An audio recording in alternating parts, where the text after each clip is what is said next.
Alora's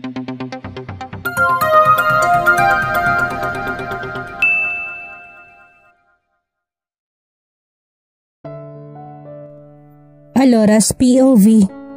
Natapos na ang practice, lumapit sa akin si number 20. Hindi ko alam ang pangalan, kaya number 20 sa likod ng jersey na lang ang tawag ko dito. Hi miss, bago ka ba dito? Ngayon na kita nakita.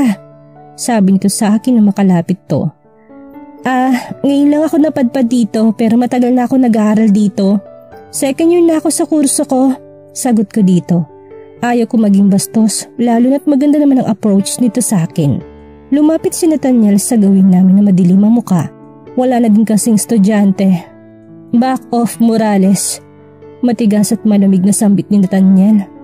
Tumawang lalaking nakaharap ko ngayon.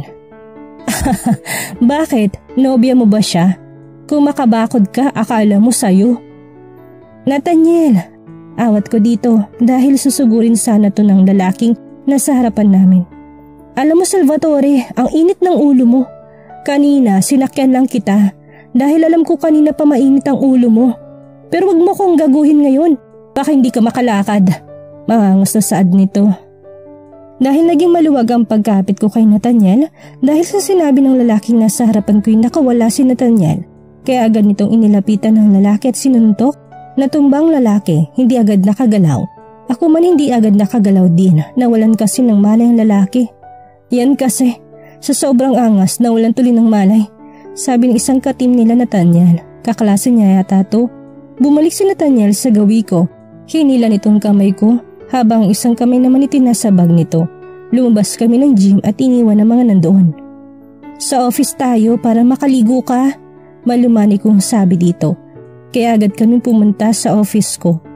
Binitawan itong kamay ko, agad itong naglakad papuntang banyo at sinara ko ng pinto ng office ko. Nila ko yun. Sinundan ko sa banyo si Nathaniel, pinagdikit itong aming mga noo. Walang makakaagaw sa'yo mula sa akin, sabi nito sa akin.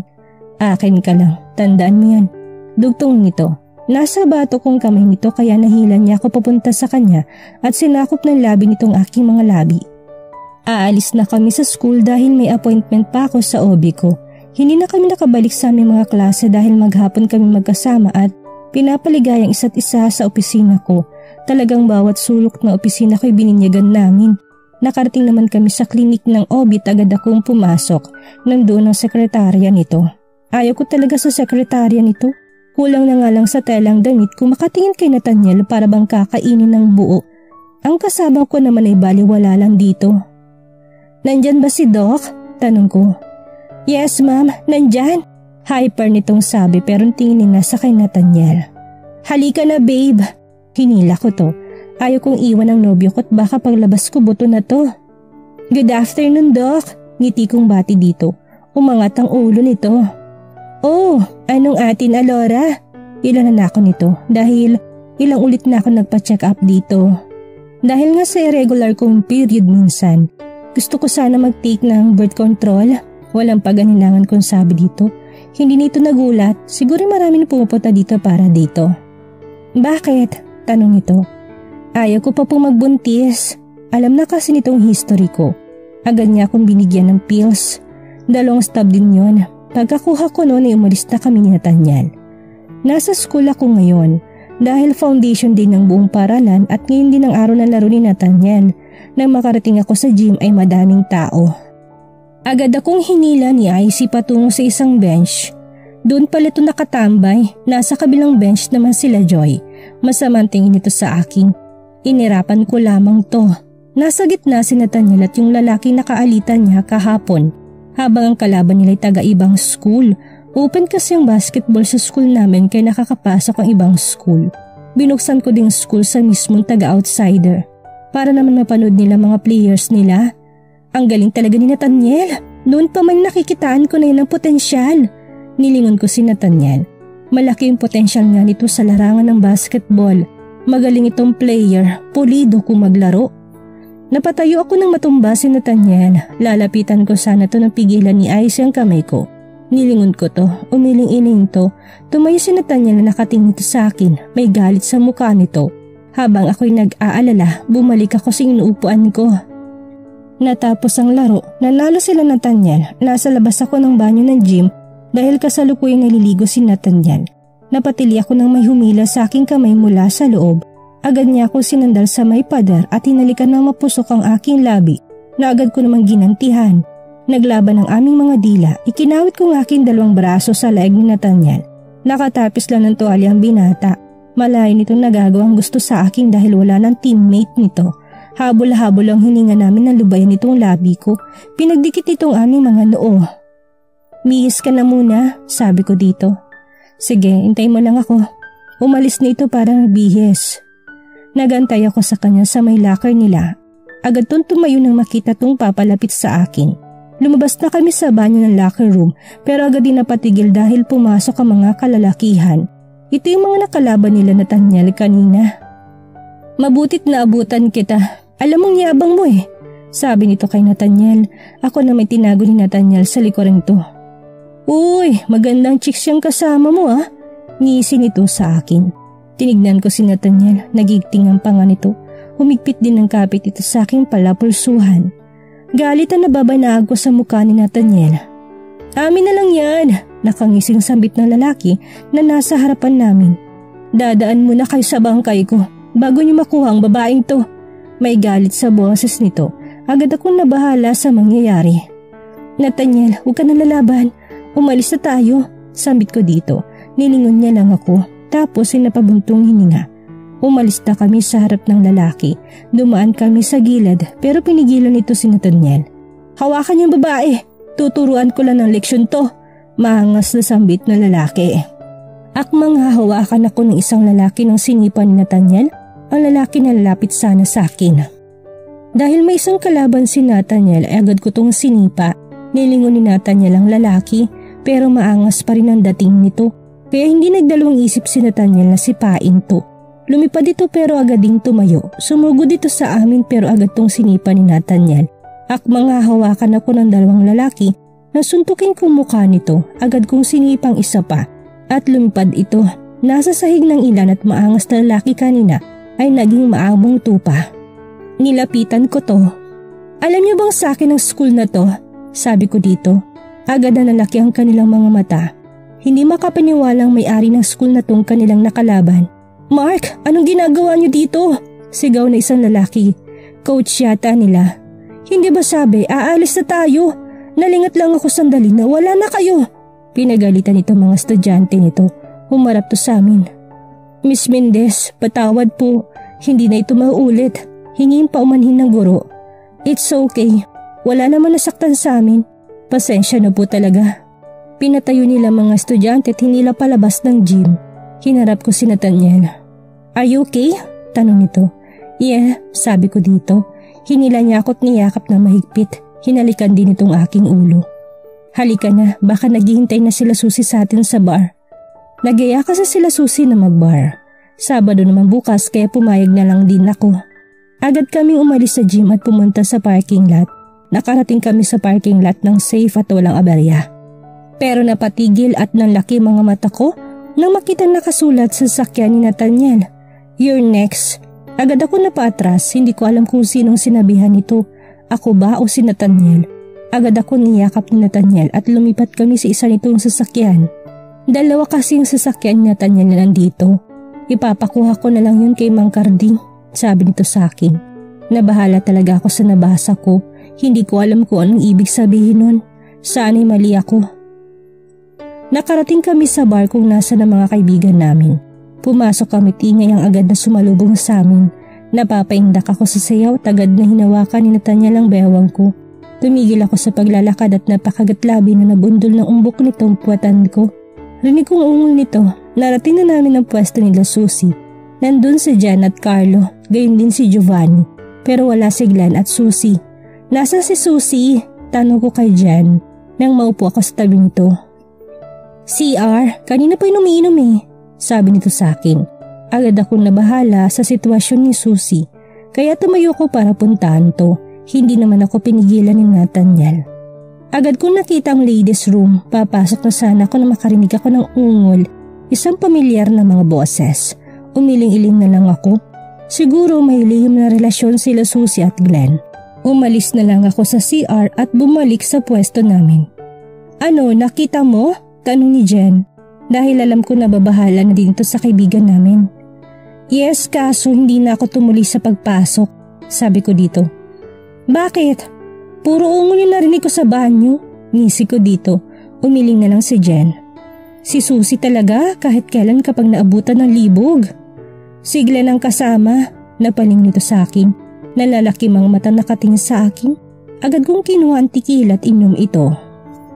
Habang sinatanyal naman ni abala sa pakipag-usap kay Carlo, iginala kong paningin ko sa paligid. May nakita kong tao na kahina-hinala. Agad akong dumikit kay Nathaniel at inihilig ang ulo ko sa balikat nito. Hinalikan nitong ulo ko, nanatiling ulo ko sa balikat nito. Sinilip kong taong yun pero wala na yun doon. Huminga ako ng malalim. Bumalik na si Susie at Glenn, nakaalalay si Glenn kay Susie. Dahil susuray-suray pa rin ito sa paglalakad. Agad na umupo sa aking tabi si Susie. Alora, mabutit nakarating ka, sabi nito sa akin. Lasing na ito dahil ngumingiti na to. Nagyaya ka, wala namang pasok bukas kaya okay lang. Sabi ko dito, napatingin ako kay Glenn. Tahimik lang ito pero umiinom ito ng alak. Sayaw tayo best! Yaya sa akin ni Susie. Hindi na ako nakapagpaalam kay Nathaniel dahil hinila na ako ni Susie papuntang dance floor. Tipsy na din ako, nakailang baso na din kasi ako. Sumasayaw si Susie sa harapan ko. Nginitian ko lang to hanggang sasabayan ko na to. Umindak ang aking bewang ayon sa gusto ko. Hanggang sa may umakap sa bewang ko at dinikit ako dito. Ramdam kong kaba dahil baka ibang lalaki nasa likuran ko. Pero pamilyar ang haplos dito sa akin. Nagpatuloy ako sa pagsayaw. Iniindak ko ang bewang ko.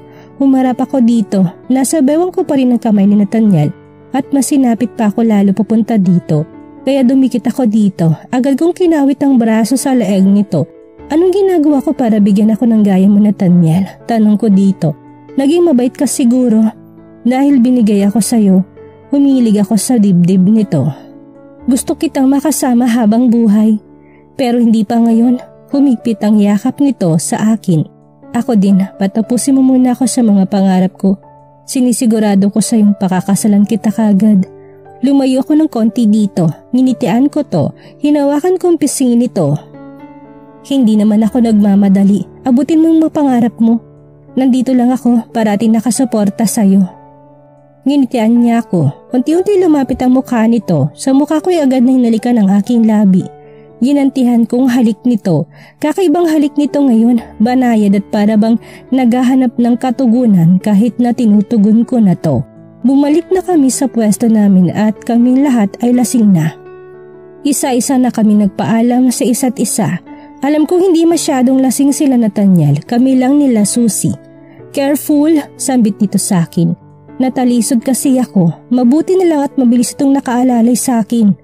Inalalayan na nito ang bewang ko para hindi ako matumba. Nang nakarating kami sa parking lot at agad niya akong sinakay sa sasakyan nito. Bago ito umalis sa harap ko'y kinapit muna nito ang seatbelt ko. Hinawakan kong pisngin nito, tinalikan ang labi nito. Agad itong bumitaw at pumunta sa driver's seat. Dahil sa antok ay hindi ko napigilang makatulog. Nagising ako madaling araw dahil nauhaw ako'y pumunta ako sa kusina. Wala si Nathaniel sa tabi ko. Siguro umuwi ito. Pagkalabas ko'y agad akong pumasok sa kusina para kumuha ng baso at binuksan kong ref para kumuha ng maiinom. Lumabas ako dalang baso pero agad ko din tong nabitawan nang makarinig ako ng nabasag. Pero hindi ako nakagalaw. Gusto kong umiyak pero walang luhang lumalabas sa mga mata ko. Nakita ko lang naman si Nathaniel at Cara na nagtatalik sa mismong sofa ng kondo ko. Nang marinig nilang nabasag na baso'y napalingon ang dalawa sa akin. Agad na lumapit si Nathaniel sa akin pero si Cara nakangisit parang gusto nitong reaksyon ko. It's not what you think. Please let me explain. Pagmamakaawa ni Nathaniel sa akin. Pero iniwan ko sila doon at pumasok sa kwarto ko. Saka palang bumuhos ang luha ko na kanina pa gustong kumuwala. Nagising ako, nahabol ang aking hininga. May luha din sa aking mga mata. Nagising si Nathaniel dahil sa paglilikot ko sa kama. Agad akong bumangon. Bumangon din si Nathaniel. Napaiyak ako nang wala sa oras. Hindi ko mapakalma ang sarili ko, kaya niyakap niya ako. What's wrong? Tanong nito sa akin. Tiningala ko ito. Hindi mo naman ako sasaktan, hindi ba? Di mo naman ako ipagpapalit sa iba, hindi ba? Sunod-sunod kong tanong dito. Hindi, saan mo naman nakuha yan? Tanong nito sa akin. Humigpit ang yakap ko dito. Nanaginip kasi ako. Nakita daw kita at si Kara na nagtatalik sa sala. Sabi ko dito. Hush, matulog ka na. Pagod ka lang siguro. Sabi nito sa akin. Pinahiga niya ako sa kama at tumabi sa akin. Pinauna ni Nathaniel ang braso sa aking ulo. Tumagilid ako at niyakap ito ng mahigpit. Kung mawawala ka sa akin, Nathaniel, hindi ko na alam ang gagawin ko. Hindi ko na alam kung mawawala sa akin si Nathaniel. Hindi ko na alam ang gagawin ko. Hindi nagtagal ay dinalaw ulit ako ng antok. Umaga na nang magising ako. Agad kong nilibot ang aking paningin. Wala na si Nathaniel. Siguro umuwi na ito. Agad akong pumasok sa banyo para maghilamos. Magluluto muna ako bago ako maligo. Lumabas agad ako sa kwarto ko at pumunta sa kusina. Pero hindi ko inaasahan na madadatnan ko. Si Nathaniel nagluluto at walang saplot pang itaas. Sumasayaw ito't kumikembot-kembot ang bewang. Sumandal ako sa may hamba ng pintuan at pinagmamasdan lang ito. Maganda din naman ang pangangatawan ni Nathaniel. Para bang hindi angkop sa edad nito ang kanyang katawan. Aaminin ko, sobrang bata pa ni Nathaniel para sa akin. Kahit anong iwas ko ay hindi ko ito maiiwasan. Kanina kapag gising? Tanong nito. Napansin na pala niya ako. Tumayo ako ng tuwid at naglakad papunta dito. Agad kong tinignan ang mga niluto nito. Eggs, hotdog, bacon and ham. May fried rice din pala itong niluto. Sobrang bango naman. Naramdaman ko ito sa likuran ko, nakayakap at hinahalik-halikan ng aking balikat. Okay ba yung niluto ko? Hindi ko kasi alam kung anong kakainin mo. O baka ako ang gusto mong kainin? Tanong nito sa akin, napatawa na lang ako. Ang corny mo, okay na yan sa akin? Agad kong kinawit ang braso sa leeg nito. Nilagay nito sa bewang kong kamay nito at hinapit ako papunta sa kanya. Ihahatid na kita kay Susie? Tanong nito sa akin. Mamaya na, magkikita kasi kami ni Susie ngayon sa isang cafe. May pag-uusapan kaming dalawa na importante. Sige, maligo ka na para makakain ka na. Taboy nito sa akin. Umalis ako sa harapan nito at pumasok sa kwarto ko. Kasalukuyan ako nagsasabon ngayon. Hindi talaga maalis sa isipan ko ang panaginip ko na yun. Ano yun? Isang senyales na may dadating na unos sa aming relasyon ni Nathaniel? Sana wala. Natapos na akong maligo. Nagbihis na ako para kumain. Lalabas na sana ako nang marinig kong may kausap si Nathaniel sa telepono nito. Stop it. Huwag mo idadami si Alora. Wala siyang kinalaman dito. Galit nitong sambit sa kabilang linya. Huwag mo siyang idamay kung hindi tayo magtutuos. Galit nitong pinatay ang telepono. Humarap ito sa akin. Agad na nawala ang galit sa mukha nito. Isang masuyong tingin ang ibinigay nito sa akin. Maaliwalas na din ang mukha nito. Ibang-iba na kanina na sobrang galit na galit ito.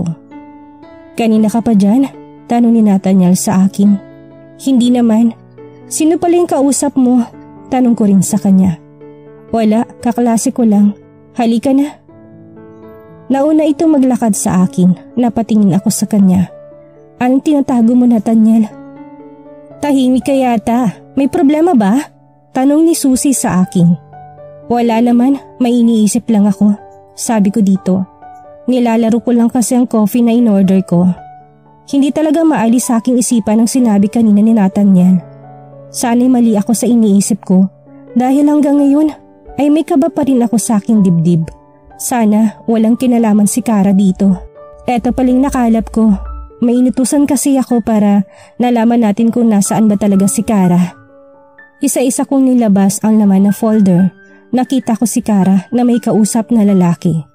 Nangyari yan few months ago before na naganap ang aksidente natin, sabi nito sa akin. Sinong lalaking to? Tanong ko dito. Vaury Cafort, isang mayaman na negosyante. Mayaman pa sa inyo yan.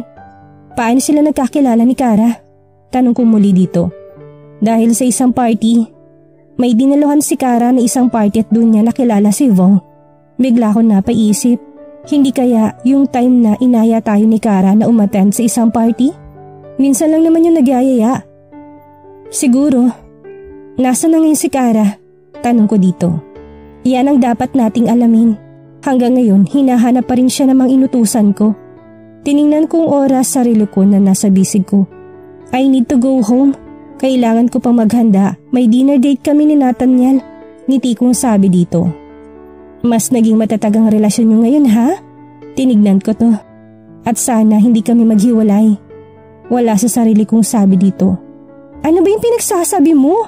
Natatawang sabi nito sa akin. Wala. Nasa kondo na ako. Umuwi ako ng maaga. Dahil nagyaya kanina si Nathaniel na mag-dinner kami sa labas. Kaya hindi na ako nagabala sa pagluto ng hapunan namin ngayon. Nang matapos na ako'y agad akong lumabas sa kondo ko. Simpleng dress lang naman ang suot ko ngayon. Hindi na kailangan na magsuot ng magarbong damit. Dress is enough for me. Sumakay ako sa elevator para bumaba sa lobby ng kondo ko. Naabutan ko si Nathaniel doon na nakatayo. Nakatalikod dito sa akin kaya hindi niya ako napansin na nasa likuran niya ako. May kausap ito sa cellphone. Gawin niyo lahat? Madiin itong sigaw. Binaba na nito ang cellphone at humarap sa gawi ko. Nagulat pa ito dahil nasa harapan na niya ako. Kanina ka pa dyan? Tanong nito. Para kinakabahan to. Hindi naman, kararating ko lang. Sinong kausap mo? Tanong ko dito. Classmate ko. Kumunot ang noo ko dahil hindi ito makatingin sa akin. May tinatago ka ba sa akin? Diretso kong tanong dito. Ang ayaw ko sa lahat ay yung ginagawa akong tanga. Wala, tanggi nito.